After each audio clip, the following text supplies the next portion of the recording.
Hi, it's Dale Beaumont here for Hands Across the Water. I'm talking with Peter Baines, the founder of Hands Across the Water, and we've been chatting all about the amazing Hands Across the Water story. We've also been talking about the bike ride experience, and in this interview, we're going to be talking about the fundraising required for the bike ride experience. So Peter, welcome again. Thank you. So let's talk about the ride itself. Yep. And obviously we've been chatting before about the physical part of it, which we won't go into in this interview. But then there's the all-important fundraising component as well. Why is that so important and critical to the whole success of the experience? And there's a number of levels. One, from Hands' perspective, it's what allows us to do the work we do. And the bike rides are such an integral and important part of that. But importantly, it's a very meaningful part for the riders themselves, and it forces them to engage in the experience that they're undertaking months before they leave. And rather than thinking about it in the last week or two as they pack their bags, they're thinking about this 6 or 9 months out. And it gives them lots of opportunities to do things that they previously wouldn't have done, and allows them professional growth in speaking in front of people, holding events, and doing things that, as I say, stretches them outside of their normal day. Now, there's a couple of different options in terms of the ride, and most people will be raising either a minimum of 10,000 or 5,000. And why is it so important that there is that minimum funds required? Yeah, it's something that I guess it was only after the second year we said, have we got the fundraising right? And what we know is that we absolutely have. And we sold out 2 of our January bike rides in 90 minutes last year when we launched them. And everyone knows that they've got to raise $10,000. We had 16 riders who rode 1,600 kilometres, so they did 2 rides. They had to raise $20,000, and they all made it. And it's an important thing for us, because we're there to provide these meaningful experiences, but we've also got to raise the money. Totally. And tell us about how much money Hands Across the Water has raised to date, and a little about some of the ongoing costs that are required to support all of the facilities that you have now. This year, 2015, we've passed the $15 million mark that we've raised, and we've never spent a cent of donors' money on administration or fundraising, and we're pretty happy about that. Our recurrent costs are now up around 1.5 million Australian dollars per year, and in the last 12 months, we've certainly been hurt by the fall of the Australian dollar. Our costs have gone up 25%, and which makes it difficult, but makes the bike rides all that more important. Okay, now let's talk about some of the fundraising. We'll talk about some of the practical things people can do to raise the money, but I think it all starts with people's mindset and getting that right. Just explain what that's all about. I think that you're right. It is about the mindset, and what I see, I've participated in 14 bike rides now in Thailand, and I get to see people sign up. I get to see their journey, and those who don't raise the money are the ones that haven't put in the work. And there's no one, and I believe this, that no one who puts in the effort doesn't raise the money. And when they have a plan, when they start early, they raise the money. And it's not about holding big black tie gala events that are huge expense and huge risk. It's about doing a lot of small things and doing things consistently to get your money. And I think just saying to yourself, I only have to raise 5,000, or only have to raise $10,000, sort of changes it, because you know, if I say I've got to raise 5, I've got to say 10, it may seem like a lot of money, but if you just change your language around it, it's achievable for anybody, right? And it's no different than the riding itself. Is that people think I could never ride 800 kilometres, and we see riders who come on their first ride, because we have a big return rate of people who come on their first ride. It's through that 3/4 of the way through the ride when they think, I'm going to be able to do this. And then they come back on their second year and they have a better experience because they're relaxed, because they know they can do it. And that's the same as the fundraising. It's achievable, but you've got to put the work in, because it's not insignificant by any stretch of the imagination. but I guarantee it's achievable. And it's that saying, if you think you can, then you're right. If you think you can't, you're also right. That's right, yeah. Yeah. Okay. Now, and we've had the 16-year-old kids do this all the way up to people that are in their 60s as well. People that are business owners, people that are just working in part-time jobs. So it doesn't really matter what background you're from or where you're. It's just if you put in the effort, you can do it.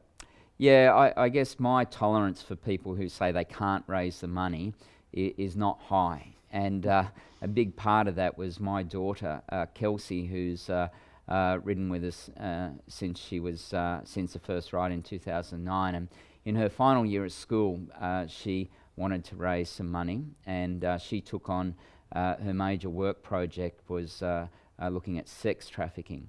And part of that, she had to write a thesis, she had to do a presentation and a practical. Her practical was to raise $3,000 because that would support 2 children who had previously been in the sex traffic industry for 12 months. Her secret goal, her ambition, which she didn't share, was to raise $4,500. Well, over that year, her final year of year 12 at school, she ended up raising $53,000. Wow. So when I have people who are in business say, I'm too busy, I don't have time, I work and all the rest, I can't raise $5,000 or I can't raise $10,000, I agree with them and say you probably can't.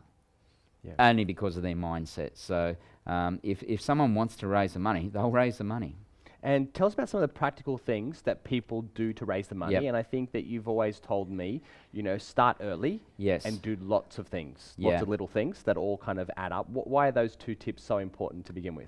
Yeah, so starting early it gives you momentum and confidence. And it's because as the ride gets closer, it will become a burden. And it shouldn't be that. It should be an enjoyable experience. And starting early means that you can start to get have some wins, and you can see your total increase, and that gives you confidence. That gives you momentum, and it tells your supporters too that this is real. And I think one of the things with the fundraising is do something that appeals for you, something that you're going to enjoy, and attach fundraising to it, and something that your friends, your community, your network are going to be involved in. And so people think it might be the big dinner, and I say to them, don't, because there's risk in that, there's big expense, and you need lots of people to pay lots of money to raise money. They're hard work, the big gala dinners. That's not where it is. It can be about having a dinner at your local Thai restaurant. It can be about doing a bowls day at your local bowls club and having some beers and sausages and bringing the kids and your family along and putting an entry fee on that. Doing things like that give people a reason to have their own experience, so not just asking for money. But we've equally had people who have raised their money by sending emails out and telling the story, selling the product that we offer. We provide raffle tickets and with really good prizes. We support the riders with our big dinners, where if they can bring people along, they get credit back to them. And so there's lots of ways we support each of the riders with what we suggest are proven fundraising efforts, what's worked in the past. But the big tip, and as you said, it's doing something small, it's doing something early, doing something often, and I'd add to that and say do something that you enjoy. If you're a golfer, we'll hold a golf day, but don't hold a golf day if you and your mates don't play golf. So do something that works for you. And there's lots of great support, obviously, on the through the email newsletters that are sent out as well, through various Facebook groups. There's lots of people sharing ideas about how they're raising their funds, and you can, of course, talk to other fellow riders as well about their experience to get even more ideas. Absolutely. We've got a whole community of people who have ridden, who have raised the money, and sometimes it's just sharing some of those stories which demystifies the process for the new riders. So let's quickly run through a list, some of which you've already mentioned, but you've got days, so you could have golf days or bowls days or other things like that, have your own kind of prizes, raffle tickets, entry fees, things like that. You mentioned the dinners as well at a local Thai restaurant. How do those things work? Yeah, so the Thai restaurant meal idea is a really simple one. We've had a number of people who have done it and raised their money, and just simply you go to your local Thai restaurant and find out which is their busy nights. Ask them to put on a banquet. They can normally do that for about $30. You tell them the story, why you're doing it, what it's about, where the money's going for, and you double the price. So if you can get it for 30, you sell it for 60, invite 100 friends along, $60 for a fundraising dinner is not a lot, and straight up you've raised $3,000. So you can do a few things on there when they're there. You can have some auctions, some raffles, and things for people, because people will turn up at these fundraising dinners and they expect to contribute. They know they're going to a fundraising dinner. And the important thing is to create opportunities for people to support for things from $20 to $50 to $100. When you do a big auction, for example, well, there's only one person that wins and only one person that puts in the money. So it's about creating opportunities for people to spend the $50, and it might be buying a balloon that there's in a raffle. It might be, putting onto a board that will go towards the cost of something quite specific, one of the kids at uni, or school socks for the years, or food for the year, or something like that. Give people so they can contribute to something, they can see where their money's going, tell the story, and the money will come. And you've also got products as well that you can support people with. Tell us about some of the products and how they contribute to people's fundraising. Yeah, that's right. So Kelsey, who's riding again this year with the Young Hands ride, which is an alternate to kids heading up to schoolies. We take them to Thailand, and she's doing a fashion parade. And so we have some wonderful ladies' fashion that's made out of the Bantham Nam Chai sewing room, and it's truly a remarkable product. And so Kelsey's having a fashion parade to sell the clothes, and it's all on consignment, so she doesn't have to outlay the money, and whatever is sold, whatever money is taken that night, will go directly to her fundraising. And we have a whole range of things that can be sold.